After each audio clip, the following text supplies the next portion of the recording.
Hey everyone, welcome to the Criterion Connection. I'm Wade, And I'm Joe. and we're here to talk about a 1936 film by William Cameron Menzies called Things to Come.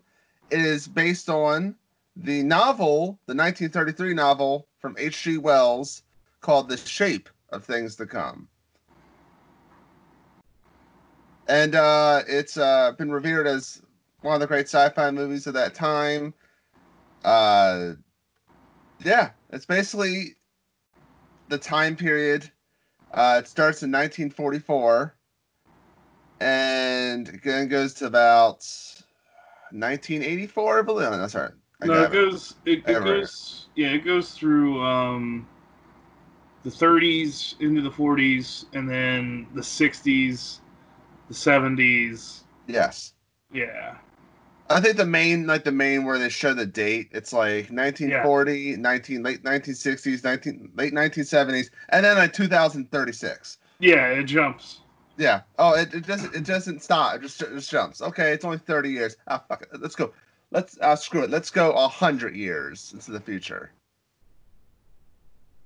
But So but yeah, yeah, it's a really interesting movie um because it is pretty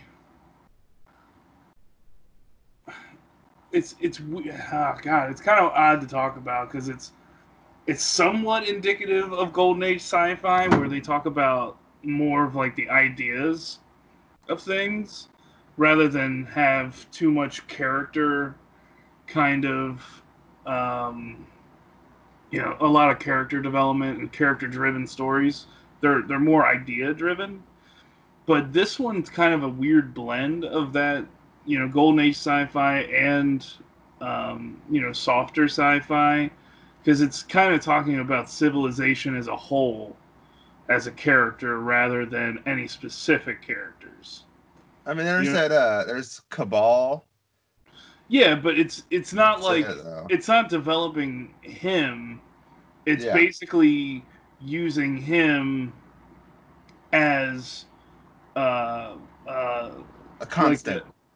like an ambassador of the civilization as a whole. Yeah, Because everybody in the civilization is very similar. You have your warlords and your violent types. You have your people who want to bring peace, and yeah, it's basically using singular characters to be emblems of the civilization as a whole. yeah. Yeah, It's a war movie. It's a post-apocalyptic movie, and it's like a futuristic sci-fi movie. yeah, and for a long time you're like, where I don't know where the sci-fi is coming in until much later after. Like it's weird because it's like predicting World War II Yeah, because yeah, World War II hadn't started when this movie come out. yeah. So this is made in 1936. So it's actually made like 1935, and they say 1944 in I guess Britain. It's Yeah, war is brewing, and you're like, oh boy, do they have a? yeah, Did the writers of The Simpsons write this? yeah, and they kind of predict that war, and they think it kind of ends, a lot of civilization as we know it, Yeah. and it's just basically rebuilding from that point on, and they predict that it's a movie about how our destructive tendencies is holding us back. Yes. And there's so much we could do if we just put that shit aside. And it's even more like really like hitting home when you watch this and then they get to like the 60s and it's kind of very apocalyptic because there's a virus spreading across the world. Yeah, the wandering sickness. Yeah, and you're like, you mean like what we're doing right now? But yeah, and it's because that's all product of like they predict kind of a world war situation, but in in H.G. Wells's version the of Earth, the war goes on and on and on, like it's like a stalemate, Yeah. and it goes on so long that multiple generations are involved in going into the war. So it's a really interesting concept that gets brought up in other books and media, like the Forever War. Um, I believe there's Robotech series about like they're fighting and they don't even know why they're fighting at this point. Yeah. And it's just we're fighting because we have to. Like we're supposed to be free and blah blah blah. And it's Yeah. that indoctrination that he's predicting there.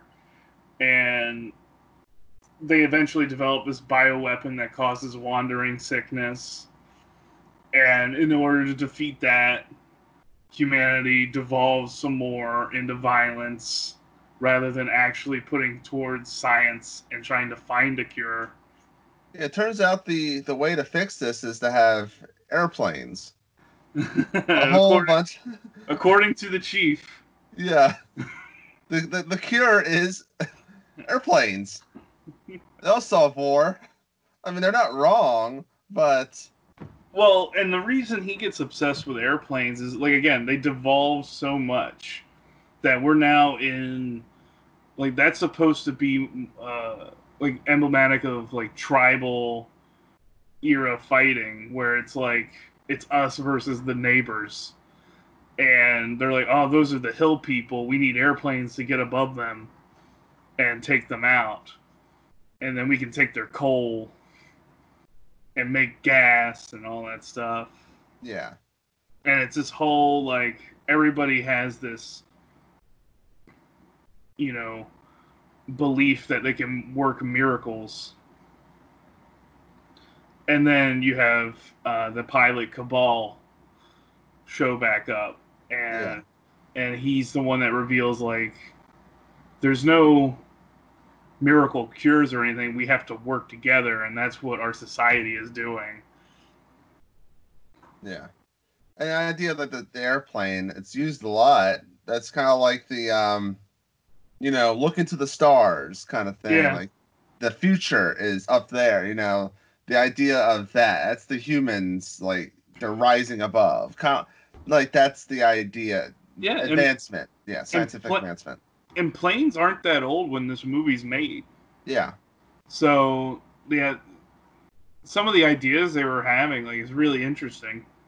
Yeah, and then they're like, screw it, we fixed it. So let's just be at peace and have like we're gonna have a medical science, mechanical advancements, and we jump up to the 2036.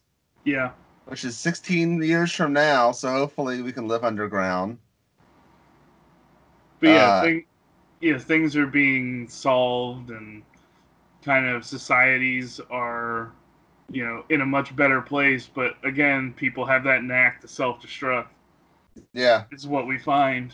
But not our boy Cabal, because now it's Oswald Cabal. Yeah. Which is the most boss name. I think we all agree that's a name.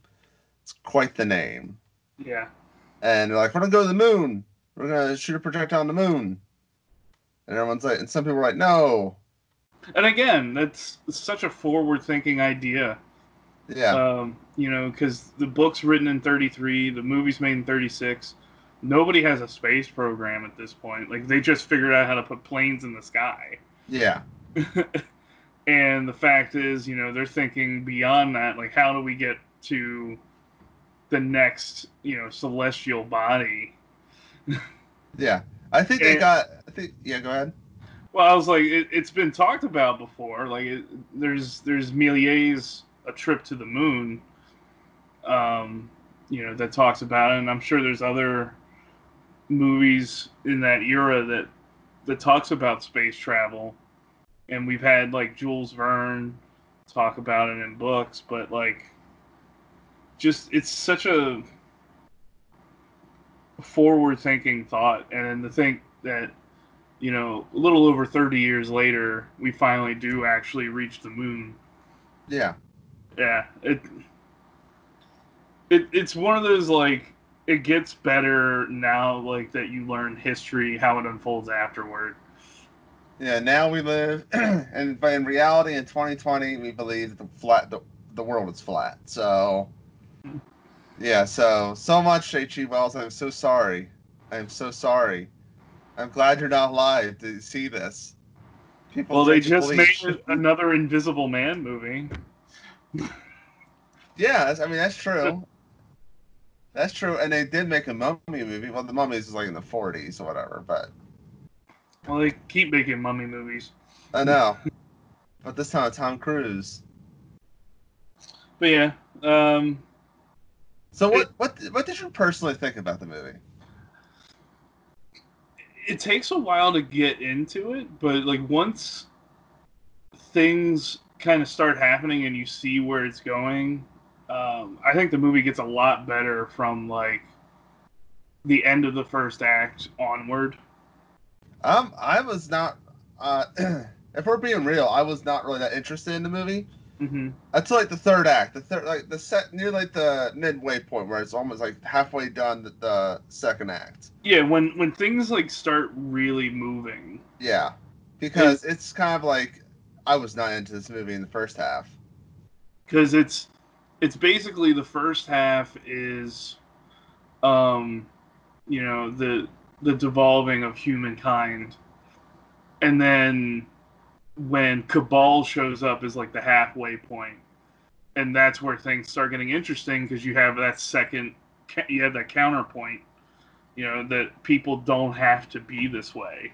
Yeah, Society doesn't have to live like this, and then you finally have an opposition to these war eagle types.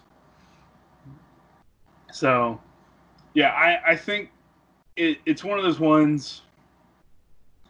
Again, that's what makes me think of like golden age sci-fi. Like it could be really divisive for yeah, people to get into nowadays, just because you know it it's one of those like you love it or you hate it kind of deals. But yeah. once, like I said, like I think once you finally get all the setup out of the way, I think the movie really takes off, and it Like an becomes a really airplane. like a real, yeah, like an airplane, and it's a very like poignant piece of filmmaking with a lot of forward thinking, Yeah, and I really like it for that. yeah. I think the second half really picks up for me. I was thinking to myself, are we like when I first started watching it, I thought, are we in Bizarro World where I thought Metropolitan I was gonna hate, but I liked a lot. But then things to come I really wanted to like and then I hate. But luckily it picked up near the halfway point that I was like, okay, I'm more interested. Because I thought like the first half was kind of heavy handed. Like I was just like, we get it. You know? Well, that's the thing. Like it's going so far to set up everything, and like I said, it doesn't quite have the nuance that later sci-fi gets. Yeah. It's like everything's so like this is how it is, and see how everybody's fucking up. Yeah. Like that's just kind of how it goes for a while until you finally see the opposition show Yeah. up. So Joe, buy, rent, or skip? I'm gonna say it's a solid rent stream. Um, it's certainly not for everybody, and I just think it's worth watching once, and really just kind of seeing how smart and forward thinking they were back then. Um, but yeah, it's not something I would say like is a must have. Even among hardcore sci-fi fans, I think this movie's going to be divisive. You know what I Yeah. mean? Yeah. So that's my opinion. I'll say rent stream. I'm gonna agree with you. Very. It's for me. It's a stream. It's on the Criterion channel, so you can stream it without renting it. Hmm. That's the commentary too, I believe.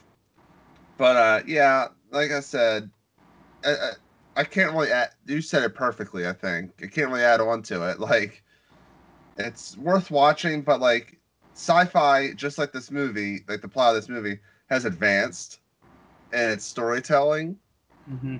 So I think that's yeah. I have nothing else to add about that. But the only thing I'm curious about is your thoughts, audience. What is your thoughts on this movie?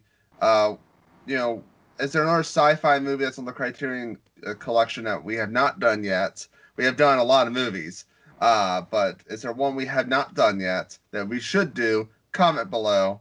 Um, yeah, subscribe, share the video, especially in this time where people are at home or they need more content because there's no movies coming out unless it's Trolls. Uh, Share it to them. Let them watch it. Let them watch. We have like 140 episodes people can watch. So do. And I'm still Joe. And we will see you later.